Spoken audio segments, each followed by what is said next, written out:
Today on Beardo and Weirdo, it's a good one. We're being joined by Roddy Bottum from the band Faith No More. He's just put out a book about his struggles of being on the road in a big rock band struggling with drug addiction. And also, he says Courtney Love is a little crazy. Craig, they haven't even watched the episode. You're giving away the spoilers already? I don't believe it to be true, but he's going to tell us how he thinks Courtney Love is a little nuts. Well, I never. Beardo and Weirdo, Chris Kale and me, Craig Gass, are on tour. Go to getgas.com. I've got dates coming up in Baltimore, Detroit, Honolulu, the Bay Area, San Francisco. Chris Kale is going on tour with Five Finger Death Punch. You can get VIP packages at where? ChrisKale.com, and you can pick up all those tickets for the Five Finger Death Punch tour at fivefingerdeathpunch.com. Yeah. See ya.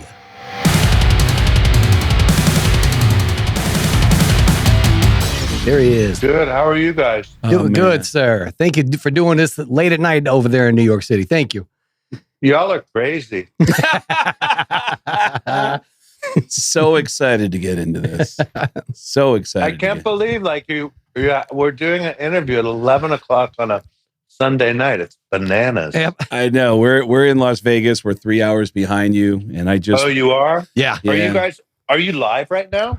No, we're taping right now. And you are talking to two guys who have struggled with addiction issues. Yep. And we're both in recovery. So we're obviously really excited about that. But my God, I want everyone to know about this book from Roddy, The Royal We. There's so much to get into here. But first, I'm just so curious. As a comedian, I feel like musicians are hoping to break out someday to get away from everybody else. Are you enjoying being independent with this book and everything's about you? It's really a different turn in my life. Yeah, it was really crazy. I've always been in bands my whole life, you know? Mm-hmm. And every performance, anything that I've done has been like a democratic process, so to speak. Like it's, like any decision, any creative decision, anything I do has been like, like it's taken a jury to make decisions, basically, So, but it's an interesting place to be. Like writing a book is like you call all the shots, and not only are all the decisions mine and everything about it, sort of the writing and the style and the voice and the prose, but then like ... it's a memoir too. So like it's about me. So it's kind of weird and meta and very intense.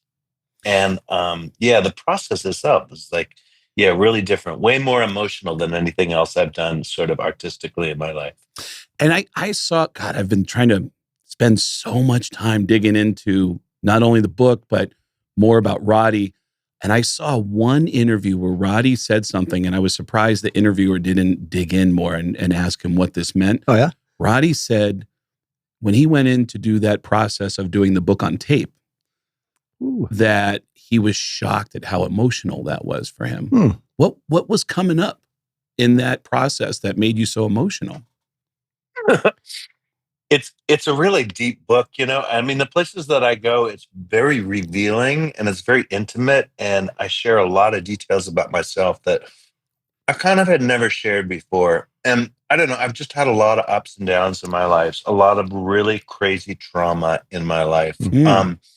And yeah, it's come up a lot. Like people ask me, oh, that must have been like really intense writing the book.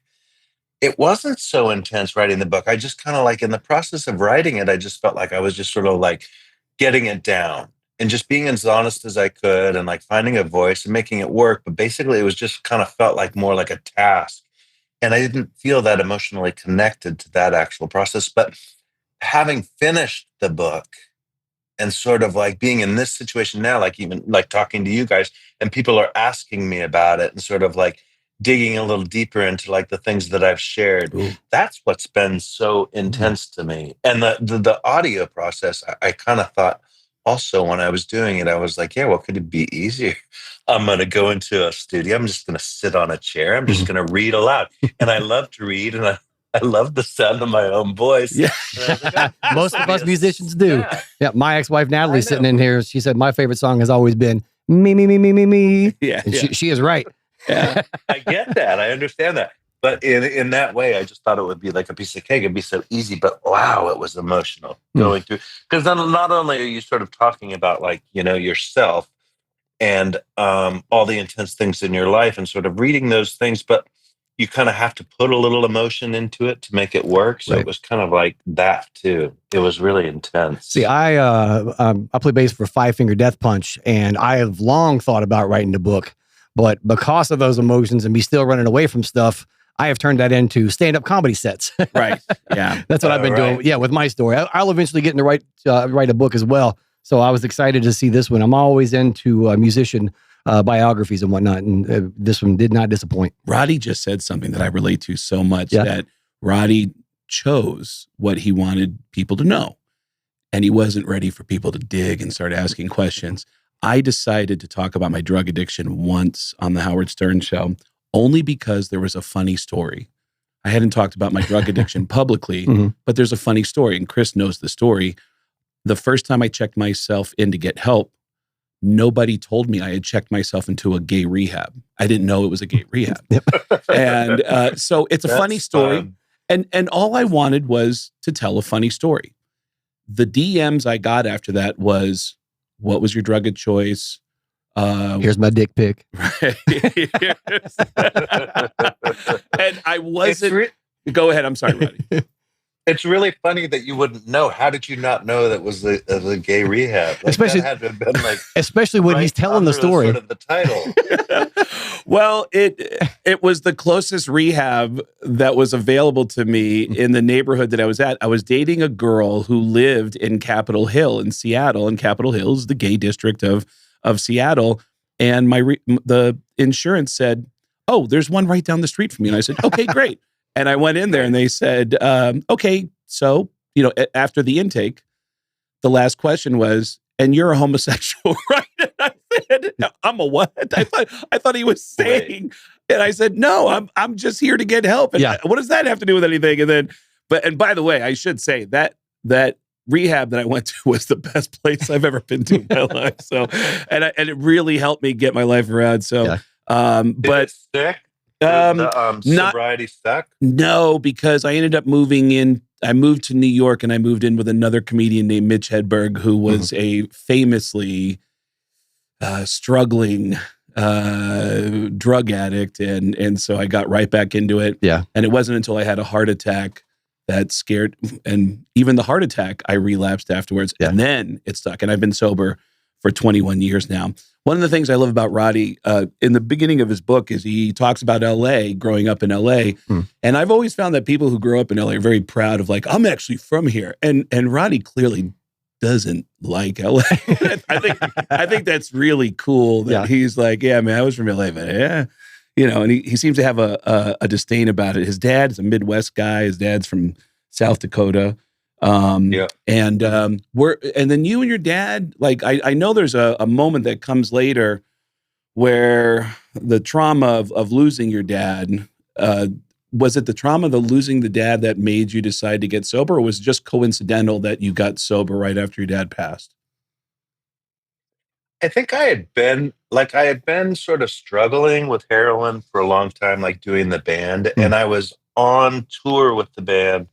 And it's a really hard thing to do, touring with a band and keeping up a drug habit. I don't know if you guys are in tune with that, but it's a hard thing to do. And so for whatever reason, I was struggling and trying to stay off of heroin when I was doing my tour. And I was kind of getting to the end of the tour, and my dad was going to come and visit me at the end of the tour. It was a big festival show in London, Reading Festival. Oh, nice. Oh, yeah. And my dad was going to come out for the show. And I called him like a week before. I said, "Are you still coming?" And he had a stomach ache. I was like, "Oh, that's weird." He's like, "Yeah, I can't come. I have to go to the doctor. They're doing these tests." I was like, "Okay." And so then I got home. My sisters were all at the airport and picked me up. And he had pancreatic cancer, which is a really quick moving cancer. Like, you get pancreatic cancer and like we really have like a couple months. Yeah. So it was kind of that, like, it was all of a sudden, boom, my sisters were at the airport and they're like, "Dad's gonna die." And it would just kind of hit me, like a ton of brick. And I think from that point, I think the only solace I could kind of see was I kind of went back to drugs at that point. So I went like drove straight to the dealer's house in Los Angeles, like, and rather than sort of like jump into the process of helping the family get through it, I started to get high again. But that only lasted for like a month, and then I kind of like was able to turn it around. So for my dad's last couple months of his life, I was sober. Oh, that's great. Beautiful. And were you closer to your dad than your mom, or were you close to them equally? Or I was close to both of them. Like I had a special relationship with my mom because she was a musician and she encouraged me to play piano, and we kind of had that relationship. I think there's something about to like stereotypically like a gay boy and his mom is just a very kind of sacred bond for whatever reason. But I was really close to both of them. I was close to my dad. My mom was also a musician as well. She played the flute and was very instrumental in getting me into like elementary school orchestra and whatnot. The elementary school band, playing the clarinet in the beginning. Yep. Is she really proud of you? Very much so. She passed away 4 years ago. The anniversary's coming up here in a couple of weeks, actually. But my mom was my biggest fan. Everywhere she would go, she wore I have like this Kale Army shirt that looks like the Kiss Army logo, but it's this Kale Army. She would wear that all the time, and people ask, like, do you know that person? She's like, yeah, that's my son. That's my son.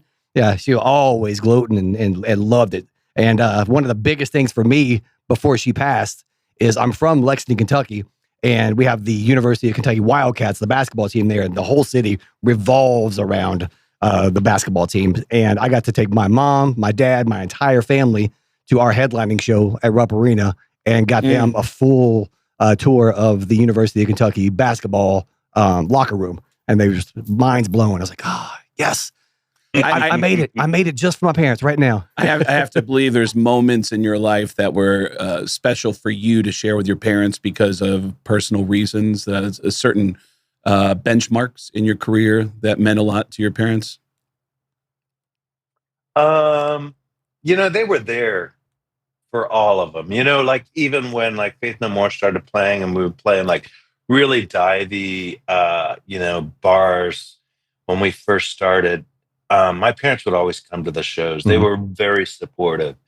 So kind of they were there at all the pinnacles for sure. Like when we played Saturday Night Live, they came out to New York for the show. Nice. We played like live at Brixton. We did like a big concert there that we turned into a videotape. And they came to that. I think they came to the Grammys. They were very invested, so proud. Oh, that's great. Love that. I feel like Roddy's writing. Yeah, it's like I feel like there's a comedian inside of him that wants to come out. I mean, I read it as, I don't know if it's peacocking, but it strikes me as funny when he says in his book that I wanted to get molested by a priest. Like it's like that's just such a fucking hilarious line to declare and to the public. All the stuff that he's accomplished in life, he was unable to achieve that one. Couldn't make it happen. Yeah. I was like, what am I, chopped liver? Yeah. What do I got? It totally is, though. Yeah, what do I have to do to be molested by a priest? Yeah. Somebody. But it's funny, like I'm aware of that. Like that goes over really well in like the readings that I'm doing. Like, absolutely. I like to start with that. Like, That's a great opening line. Yeah. Do you have you started to build up jokes in your readings? Like when you're like, wow, that worked really well. I'm gonna make a note of that. Yep. I'm aware of when things land really well. And that's one thing that lands. I mean, it's like, it's a no-brainer to sort of go with the humor of the book because there's a lot of really funny and kind of out there, outlandish sort of escapades that happen. And the funny ones are sort of like really, really landing well. And I know they land well and I repeat them. Like there's a whole passage about like meeting Courtney when Courtney Love and I first became friends. And we were so close and we were so smitten with each other. And we started this friendship, we're still friends today. We've been friends for, 40 years or whatever. But we met and it was so intense. And Courtney was like, right when we met, this happens in the book. And there's a whole passage that I usually read. And Courtney's like, when's your birthday? Or no, she goes like, what's your sign? I said, I'm a Cancer. She goes, I'm a Cancer. Oh my God. She goes, when's your birthday? I said, July 1st. She goes, my birthday's July 1st. I was like, oh my God. And it just sort of catapulted us into this like really intense relationship. Like we were born on the same day. It was so insane. And so then it goes on. And like we spend our birthdays together for like, I don't know, probably 6 years, you know. She was in Los Angeles. We'd have birthday at my parents' house. And, you know, we always spent our birthdays together. And then one day I was with her at a Mexican restaurant in the Mission in San Francisco, and she went to the bathroom and left her purse on the table. And I just started going through her purse, something that I would generally do. And I found an ID of hers, and she wasn't born on July 1st. No! She was born on July 7th. Okay. Oh! And this had been, you know, 7 years of celebrating our birthdays together that she kept this up. Now, Which is insane. Yeah. But that story goes over really well. People love that story. People love to hear about Courtney Love, and they love, you know, like funny. Yeah. I love funny. There's some revelations about Courtney that are pretty mind-blowing. I loved his description. He said her energy was chaos, like a person with too many arms. Yeah. I think that goes for every lead singer that I know. Period. Yeah, mine included. Yep. And with his arms, he's setting fires to everything all the time. Was Courtney a chaos causer as well, or did she just hold that chaos within? I think you know the answer. Yeah, she was completely chaotic. Yeah, Her whole aura, everything about her was chaos. yeah. Nobody wants a sane front man. You know, it's the chaos that everybody attaches to and makes them entertaining. So she's doing it right. Or even a friend. You know, I love a friend that's chaotic. Very nice. But it's interesting that you guys were romantically involved, but you managed to dovetail into the friendship. Was that an awkward transition to go from being romantically involved to, hey, you know what? We should just be friends? Kind of not so much. It was sort of uncharted territory for me, though. Like I was gay, but like also like we were just really, really close and had this bond. And we kind of just like went back and forth with that sort of like weird chemistry between us for a lot of years. And now we're heading into this direction that I think makes this story so fascinating and such a wonderful modern day story. Kid growing up, loving music, wanting to pursue that dream, and then also early on struggling with what's going on inside of him and going into a very testosterone homophobic era of this country. Oh yeah. And going out on tour with bands like Guns N' Roses too. Yeah. With all that stuff just in that environment. Yeah. And then going out and I mean, obviously your guys that you're with, they're all on your team. Oh yeah. Early on, it's you start seeing really boorish behavior that makes you uncomfortable. Yeah, I mean, it was the era. It was the 80s, 90s, and sort of, remember when I don't know how old you guys are, but when Guns N' Roses came out, like, just the sort of look of those bands and sort of the hair metal vibe that was going on, it was a really intense, kind of a funny juxtaposition because, like, those guys were like, you know, even Guns N' Roses were like Poison or Warrant or whoever. They were very feminine. Yes. You know, like, I mean, teased hair and a lot of makeup and costuming, but super, super misogynistic, you know, and it was a really weird world to be in at that time. And it was just sort of taken for granted, you know? Yeah. MTV and the videos that we watched were really just so over the top, like misogynistic, crazy, like, you know, just ugly to women. Like we can say that now and we can recognize it now, but when we were in the thick of it, we just kind of took it for granted. Like, oh, this is what people like. And this is what sort of gets people off, you know, like slutty girls and, you know, like fucking, just like, you know, so many levels of it. But it was an intense place to be for a gay man in that world. Because we didn't start off as that kind of a band. But at one point we got kind of lumped into sort of those kinds of bands. And that was a hard place to navigate. Oh, I think that's because nobody knew where to place you guys. Oh, yeah. Your music was so groundbreaking at the time. Yeah. It wasn't this or that. It was a combination of all these things, which made them so far ahead of their time. Oh yeah, you guys were like Queen. You could do any type of song, and it was still Faith No More. That's amazing. That you were not pigeonholed musically at all. Yeah, it confused people for sure. Like people didn't really know what to do with it. And I think there was really just like, I mean, we had this guitar player at the time who had sort of long hair, and he played a flying V guitar, and he was really good friends with Metallica. Right. So Metallica kind of like took us under their wings in some way at that time, and like wore a Faith No More shirt on a Metallica record. Oh, or, yeah. You know, they were like wearing Faith No More shirts. And suddenly it was like, oh, that's how we market this band. They're a metal band. That's what they are. Yeah. Which wasn't really the case, but I don't know. It kind of like it opened up our band to a whole new realm of fan base that we hadn't had before. We were really like a weird freak out band. And we could have just as easily been marketed kind of in a pop way or like in a more traditional rock way. But I think that because of that connection with Metallica, we sort of got sidelined into this world of metal, which was odd too. Like we weren't really that kind of a band, and we didn't go over well in those kinds of scenarios. Like Metallica and Guns N' Roses would take us on tour, and we'd play, and we'd open up, and people were just like, "What is this?" Right. Like it never worked. Yeah. Like the tours were offered to us, like, guys, Metallica and Guns N' Roses. I mean, that's the biggest tour that's ever happened on the planet. Yeah. And they want you to open up. We're like, oh my God, fantastic, amazing. Yeah. And then like, yeah, it didn't really pan out. That's something all three of us share in common. We have all three opened up for Metallica. Oh yeah, I've done. Oh wow, I've done stand-up comedy opening for Metallica. Yep, and I just finished up a year and a half with Metallica going around the world. That finished up early last year. Yeah, wonderful human beings.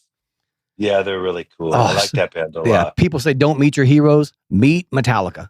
Those guys, every single one of them, really awesome. Sweet. Oh yeah, and James is always out watching music, hanging out on the side of the stage, watching bands and whatnot. Still, and that's Papa Het right there. That's who I aspire to be. Yeah. I do want to touch on something because you mentioned Queen. I saw Roddy say something in an interview when I was going into like that Roddy rabbit hole. That is such a nuanced thing that he noticed as a kid. He knows he's gay, and he's and he loves music, and he's watching people like Elton John, and he instinctively knows, I know that guy is gay.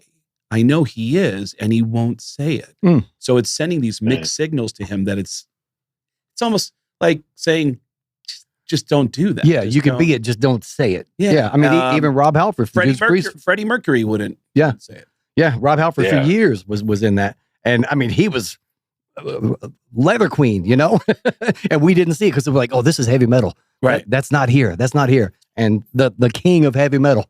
Was there anyone that did it that was an inspiration to you that came out and owned it? Kind of not really. I mean, I really feel like I was the pioneer in that regard. Like really, honestly, like Rob Halford, you're right, did not come out of the closet until like a couple of years after I had. Queen, like Freddie Mercury, never like publicly even came out and said like, albeit he's in a band that sings opera music and they wear tight clothes and long hair, and they're called Queen. Yeah, the shorts alone should have done it. Yeah, right. So many examples. Elton John too, but I remember like when I was little, I was a fan of Elton John, and I remember like hearing him on the radio and he's talking about his wife. I was like, wait, what? Yeah. But you're right. Like as a young kid, like I was looking for anyone that would sort of like I could relate to in that way, but there really wasn't. And then even sort of as, you know, time passed, like I remember like R.E.M., like, you know, oh, I heard Michael Stipe is gay, but he wasn't, you know, out of the closet, didn't talk about it. Like Bob Mould, I remember like, you know, Husker Du or whatever, but people just didn't talk about it. The first person that I met, who's still a really good friend of mine, who was kind of out and open about it was Patty Schemmel, who was in Hole. She was the drummer of Hole. And she's a really good friend of mine still, but we kind of had that bond and that we were both open about being gay and in that world of rock. But at the time it was just, I mean, it's kind of funny for kids to sort of like hear this now and imagine that, but it wasn't done. It was just not, you know, it was kept quiet. Yeah, good point to say for people now to realize. Isn't it crazy, as a side note, how evolved so much of society has become while some parts of society have really started to devolve? Yeah, exactly. Yeah. Yeah. But it's interesting because no idea that in the first iteration of this band, and it was called Faith No Man, Why was it Faith No Man, by the way? Where did that name come from, Faith No Man? I don't know. It was just kind of we were a very odd band, and just kind of like it was a play on words, I think. The band Faith No Man was in existence. Like they had an original keyboard, this guy named Wade. But Billy, who played bass, was my best friend, and we lived together and played music together a lot. But I wasn't in the band at first. They played probably a handful of shows, and then I joined the band. And then we kicked the singer out. And when we kicked the singer out, that's when we changed the band name to Faith No More. And was that when you got Courtney to come into the band? Yeah, at that point, I mean, we were such an odd band. We used to go through this process of, it was our sort of agenda to write different songs and have different singers at every different show. So every show was a whole batch of new songs with a different singer. And that's what we aimed for. But we did end up having certain singers stuck around. Like Courtney stuck around probably for, I don't know, 6 months or so. Wow, that is so punk rock. Absolutely. It's like South Park. Every episode, Kenny dies. Every episode of this band. Yeah. Every performance, we got a brand new singer. Yeah. It didn't make sense at all. Like, who does that? Why would you do that? That's like the anti-recipe for success. Like, don't do that. Yeah, and you guys have stuck to that through the years. I mean, it's always going against the grain. Always being unusual. I mean, like I said, There is one thing that Roddy does, though, that most people wouldn't know is a bad idea. And I'm saying this with all due respect. Roddy goes on tour and brings his boyfriend on the tour with them to work with the band. Yeah. That is just a bad idea. Bring your significant other with you. So how long before you start to realize this is going to be an issue, having your significant other on tour with you? Actually, it didn't turn out too bad. I mean, the tour that we did at that stage in the game, that was our first sort of cross-country tour, was such a struggle you can't even imagine. Like, we were giving ourselves $10 a day each to eat, which was kind of felt like a lot at the time. But then it cut down to like, I think at one point we were like giving ourselves, and we just had no money. We'd run out of money and we'd have like $4 a day. My point being, like, it was just, I mean, there were so many other things beyond sort of the like traveling with your boyfriend aspect of the tour that were so hard. I mean, we never stayed in hotels. We were always on people's floors and just kind of making it work.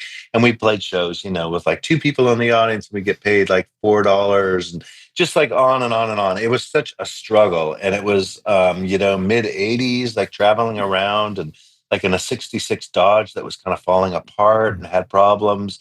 There were so many other things going on that kind of like, I think the boyfriend aspect was like a safe place to be in all of that. There we go. I can see that. Yeah. Well, I mean, when you say it like that, it does make sense. And at that level, it's like everybody's so broke. I guess it's not even an issue. Everyone's just, you know, but you always hear when somebody brings a significant other. It's even better if the boyfriend can actually fix the Dodge van when it breaks down. That's a good point. Can be very useful. So at one point, does drugs dependency start to get in the way of music and touring? I guess so. You know, sort of like as the participant, I kind of find that I was probably the last person to acknowledge that. Okay. But we always are. I mean, it felt like to me, like in the midst of my drug habit, it felt like everything was going pretty well. Like I didn't have a lot of complaints. I don't think I was aware or as aware as the other people in the band were at sort of like the things that were falling through the cracks. But it definitely did get in the way. Sort of like heroin is like it's an odd addiction to have. You have to like keep feeding it. And if you don't get high, you get sick. So in terms of like going on tour, like one of those tours that we were going on, that Metallica Guns N' Roses tour, like it was really hard to just exist on a day-to-day. Like you've got to find drugs in different cities. And that's really a struggle. And that definitely fucked with my game. That was really, really hard. And I think it became clear to me at that point, like, oh my gosh, this is something that I've got to get out of. I can't continue doing this. It's just not going to work. Yeah. All the rigors of being on tour and having to find a supply of heroin in every city that you go to, or you're getting sick. I can't imagine. Dave Ellefson told me a funny story about how they had a method of getting heroin in every city. To go to First or Second Avenue of any city tended to be the oldest streets, and that you would find typically be able to have an easier time navigating. I don't know where you go from there, Right? Like, but he said that First Street or First Avenue. Yeah, First That Street. makes sense. Like deep downtown. I would always go to the Greyhound bus station Mhm. or the park closest to the Greyhound bus station. See, Roddy's bringing up something that I've always heard in recovery, which is that people think that drug addicts are not smart. Meanwhile, you could drop off a drug addict in any city in the world, and they will find drugs within an hour. Yeah, we would all thrive on the show Survivor. A drug addict would crush Survivor. Because you're social, able to use the social game, you're innovative, you're intelligent. Yeah, maybe not so physical, especially with heroin. Right. But that would be the one flaw in the game plan, would be the physical part. Everything else, crushing it. So is nobody? It's true. Is nobody talking to you about the addiction? You're saying that people were noticing that things were falling through the cracks, but is anybody saying, "Hey, man, I'm seeing something here"? I think it starts coming up like pretty soon in my addiction. But it's like, it's an awkward thing to bring up. It takes like not an intervention, but definitely it takes a specific sort of tone to like get in and like speak on that. It's a hard thing to challenge. Like, are you high? Are you doing drugs? It's I don't know. It took a while. And I don't know, it was like the 80s and 90s, and things were not discussed as sort of like readily as they are now. People don't.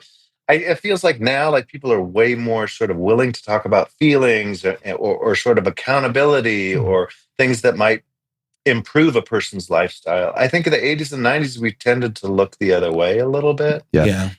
So there was a little bit of that, I think. Yeah. Was there a definitive moment of clarity that you had? I think, like, honestly, like what I was talking about before, when I came home and my dad was sick, and my first impulse was to like, okay, I'm going to get high. Yeah. Having done that and sort of sitting in that for, the short amount of time that I did, it just like dawned on me. I think it just struck me like, oh, wait, the stakes were so high. And I was making a very bad decision. Yeah. And that became clear for whatever reason. Like, I think, it was just that sort of like having to deal with family stuff and like really serious family stuff. Like my dad was dying and I was choosing to check out and be on drugs. And just something in that reality struck me, I think. When you started to clean up, did people close to you start to then tell you that they were concerned and that they were seeing things after that, and they just felt like they couldn't talk to you? I think pretty much it came up like after when there was like a time in which like, the struggle to get clean happened. Yeah. And it was, probably took months before I was definitely like became serious about making that decision and making it happen. And in the course of that month, I think like everybody came forth, not in a real intervention kind of way, but just sort of like chiming in like, oh yeah, we've noticed. Yeah. You seem to be having a hard time or whatever. Yeah. But it definitely comes up in a communal sort of friendship-based thing. I know when I was considering getting sober, with me, in my head, I was thinking, man, if I get sober, I'm not going to be creative anymore. I'm not going to be able to get up and do what I do. Sure. Right, and then I remembered, right. and then the universe was like, motherfucker, you haven't written a song in 3 years. The fuck you doing? Yeah. And then I found for me, once That's I did good. get sober, like the mind was clear. And my God, as far as feeling emotions and whatnot, and being able to put that into music, my whole life creatively changed after that. I wasn't trying to write tough guy shit anymore. It was more about life experience for me and using music as like a therapeutic purge. How was your creativity before, when you were in your active addiction, versus once you got clean and sober? Yeah, that is a really good question. I sort of, everything changed at that point for me. I kind of like started to prioritize what was important to me. And it was like, even Faith No More had started when we were young. We were all such good friends and we were just a real clan. We were like a gang and we really got along together and we made music and we had so much fun. And at some point after, I don't know, 15 years or so, it became this job, and the struggle of it wasn't fun anymore. We weren't enjoying ourselves, and we weren't really even friendly anymore. Hmm. So I kind of wanted, like when I got sober, I recognized that I needed to be with friends, and I needed to open myself up in a vulnerable way and speak about honest things in my life through my music. And it became clear to me that I needed to do that with friends. So that's when I started Imperial Teen. I think everything kind of changed for me as a musician at that point, because it became more about that, about vulnerability and sort of exposing myself and being honest. Mhm. That's a really interesting theme that goes through his book. And I didn't understand why you felt this remorse about not telling Billy, who was your best friend in the band and your best friend, you know, that you started the band with. Why you beat yourself up for not telling him that you were gay? It seemed to be like a thing that you held on to. Do you see it that way, that you beat yourself up for that? Yeah, for sure. Mhm. Like it was just a hard thing to sort of, I think I'm more gentle on myself now, but I think looking back on it, it's like, and I don't know, you could argue, like I was in San Francisco. I lived in San Francisco, which is like the gayest city Right. in the world. Mhm. Right. You know, it should have been easy for me in some ways to just like be open about who I was and to be honest about my being gay, but I don't know, it was just sort of, that's who I had become for whatever reason. Like my upbringing and the way that sort of the world was made it hard for me to disclose that, and like particularly amongst friends, it's I think just I think it must have been hard on Billy also, Mm. like as my best friend, is sort of like just out of the blue. Like I think, like I did an interview with Out magazine at the time, or the Advocate magazine, which is the gay magazine, Right. and they were like, "Do you want to talk about being gay?" And I was like, "Oh yeah, sure, I will." But I hadn't had the conversation with the band about being gay. Oh, I mean, we wow. kind of like it was an unspoken thing, Mhm. Right. and I feel like we all acknowledged that I was gay, but it was kind of never something that was discussed. Mm. And it just felt like, I mean, kind of like what I was touching on earlier, like it was just a different world back then. Right. Like it was harder to talk about honest emotions, especially with a bunch of dudes, you Yeah. know, talking about like, you know, just like where you're at and like, you know, being gay and secrets and stuff. It was a harder thing to do back then. Yep. I think like, given today's standard, I think I would have been able to handle it a little differently in today's world, but it was a really different world. With all that being said, with your background, being in that environment, what was harder to come out about, being gay or being a drug addict? What was more difficult? Yeah, that's a good question. They both kind of like the passage that the trajectory of the book is kind of those two things happen at the same time, basically. Yeah. Like disclosing my drug use and disclosing like being gay, kind of like both happen as storylines at the same time in the narrative, and it's this big old kaboom. But you know, I don't know. I think it was like it's more of an impact to, or it was for me to be gay in that environment. I Okay. think the repercussions that happened as a result of sort of speaking openly and honestly about my sexuality were really, really special. Like then we would tour and like kids would come to our shows and they'd wait, you know, like after the show, whatever, backstage door or whatever. And just like there would be kids there who were like queer kids who would like, you know, like Mhm.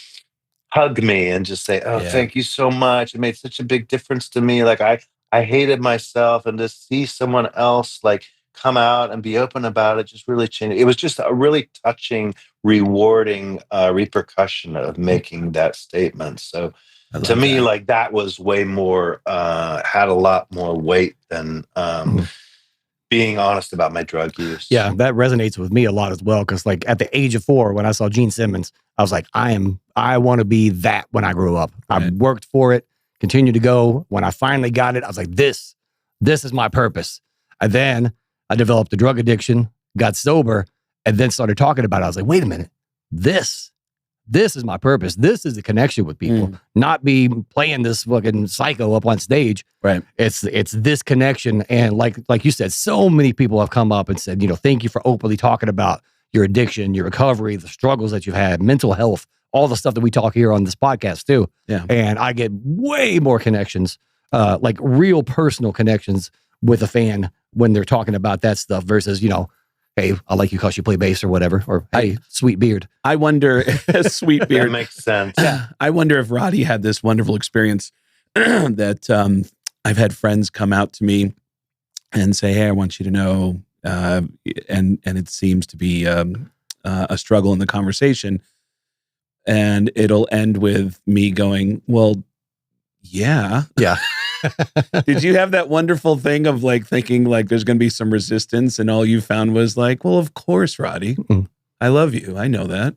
Did I think so. I think like being on the other side of it, you expect the worst, and you're only oh yeah, that's self-catastrophizing. Like the only thing that's going to happen.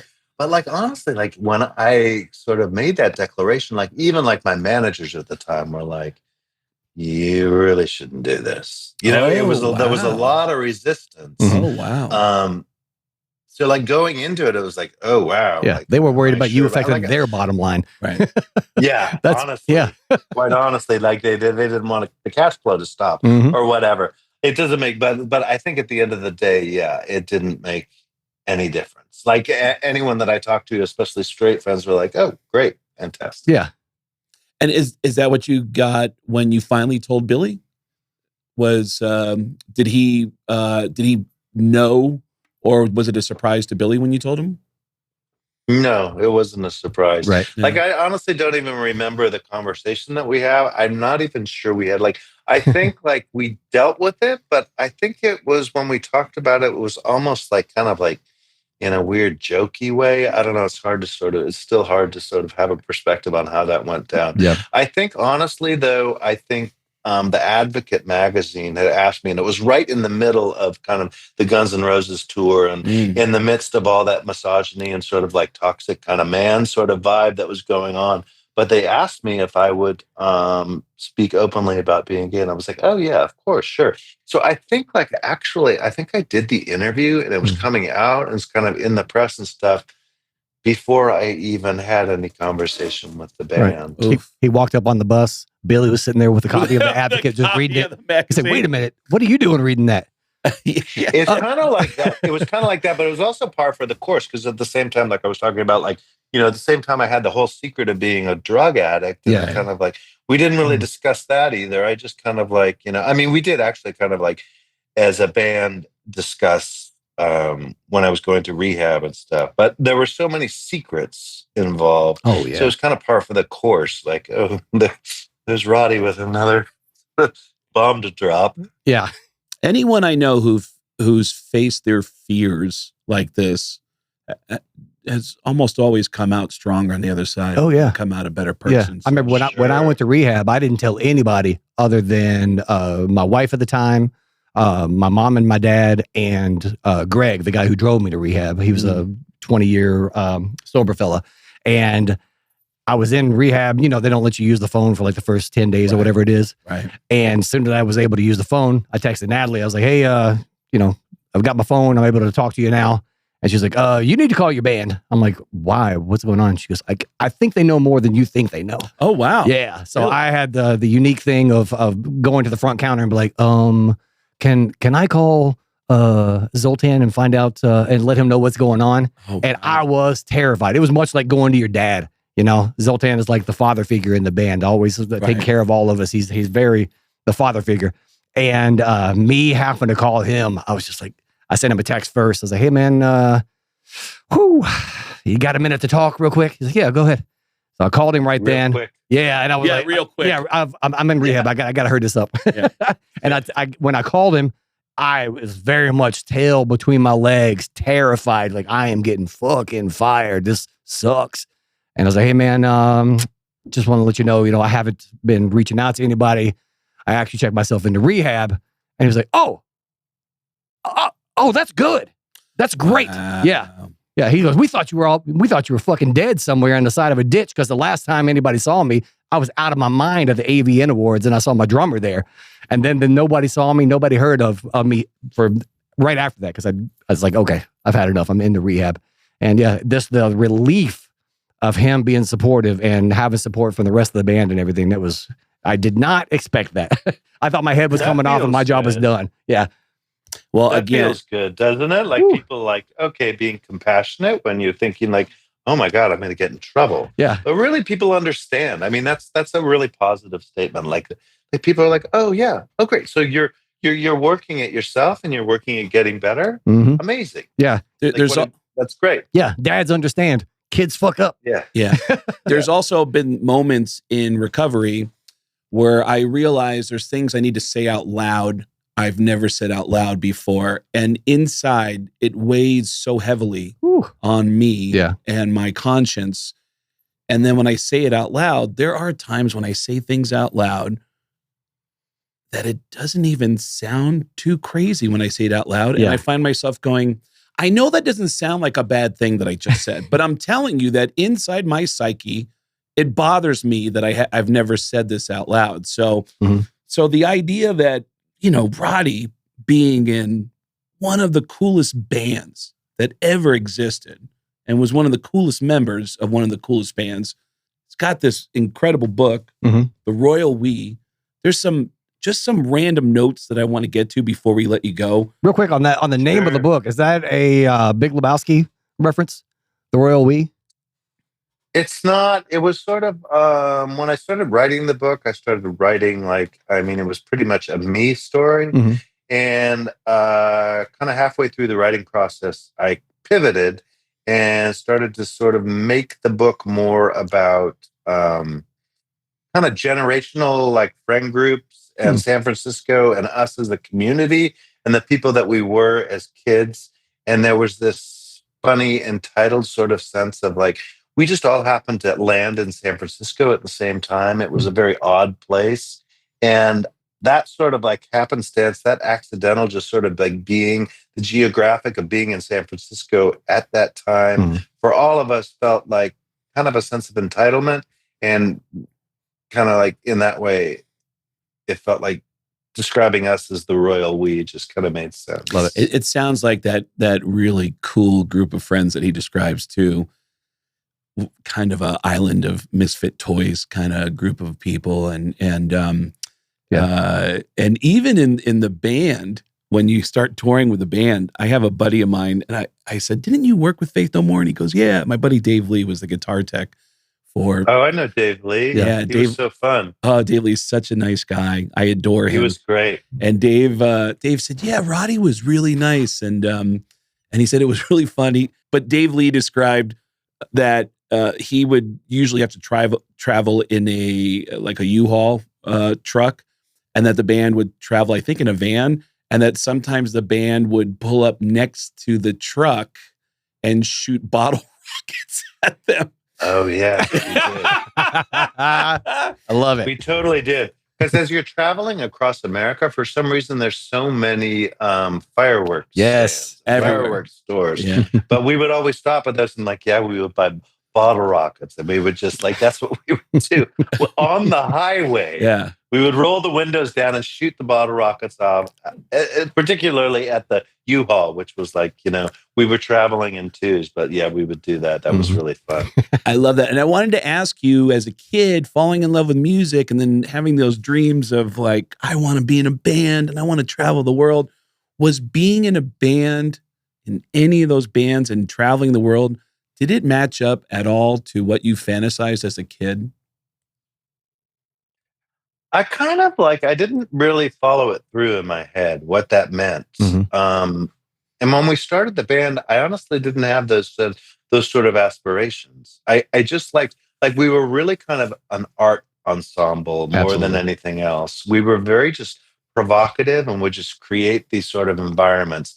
I never made the connection of the dotted line to touring. Right. When touring finally happened, it was just so bizarre. Like, what? Yeah. Wait, we're going to go and play different shows? No, it wasn't like I had an agenda or anything. So it was all kind of just new. But the development of it and how it started and what it eventually became was so slow and tedious. Like, we toured and toured and toured for so many years before we could ever afford a roadie or, a bigger van or, hotel rooms. It was a really long time in the making. So by the time got to the point of like those sort of stereotypical scenarios of like, hotels and TVs being thrown out the windows and stuff, it took a long time to get there. Yeah. There's actually a funny moment I saw Roddy say in another interview where he said that it was bizarre for him to get so used to having people take care of his stuff that he found himself at a gig later where he didn't know how to set up his keyboards. It was like, wait a minute. Right. I am very much that person right now. If I had to turn my stuff on and plug it in and get it going, I would. I've got so much stuff. I have no idea what to do. I could play the bass. I could tell him what I want out of it. And that's about it these days.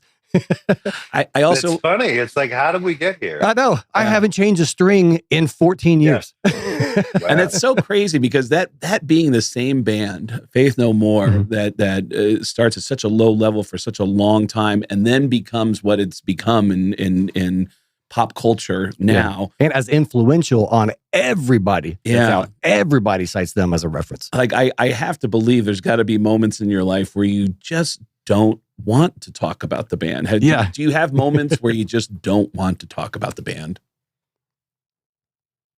I think so. Like in this process of the book, like this has been a really fun interview in that we're talking about the book a lot and talking about like what I've written. And so in my trajectory where I'm going right now is a lot of book stuff, but I will get interviews where people just really it's as if like, oh, what? We're just doing like a Faith No More interview. They're like, so what's Mike Patton up to? Oh, God. I get that all the time. Not Mike Patton, but hey, where's Ivan? Right. I don't know. Yeah.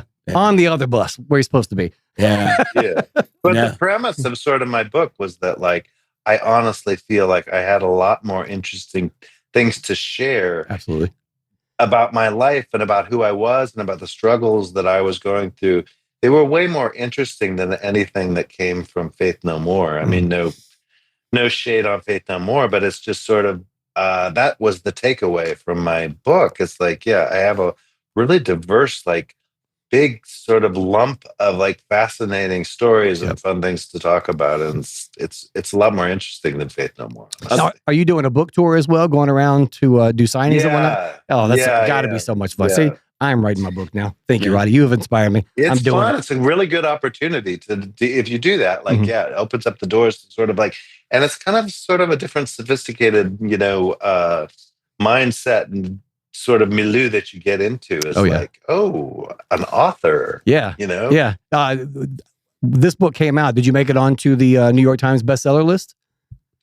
No. Oh, okay. Yeah. There. Well, that's where we come in. Yes. That's where we come in. And all of our subscribers right now. And we are pushing the royal we. And again, what I think is so wonderful about this is it's such a modern story.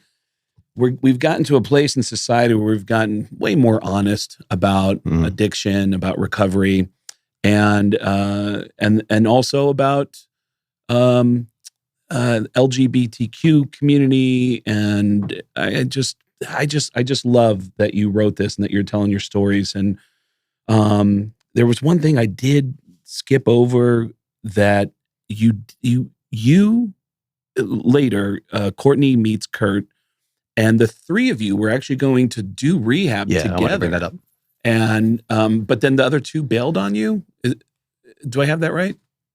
Yeah, I mean, typically, like it's a hard sell rehab, as you guys know. Of course, it's like the opportunity comes up, and it's very like you will do anything to get out of that opportunity. Yeah. But like we had discussed, like the three of us were doing drugs together, and we were all in Los Angeles. And Courtney was one of my best friends, and we all knew we needed to get sober. And it was something that we had decided on the phone. I was kind of making a video that day with like Faith No More that night, way into the night, like way into the morning. And I was on the phone with Courtney mostly, but the three of us were going to go into this rehab at Long Beach. And we called the place, and they had 3 beds, and they said, okay, great. We'll be waiting for you. Come tomorrow. So that was the plan. So I went home that night And after the video shoot, and that's when my dad was sick and I was still doing dope, and I had to tell my whole family, I told everyone.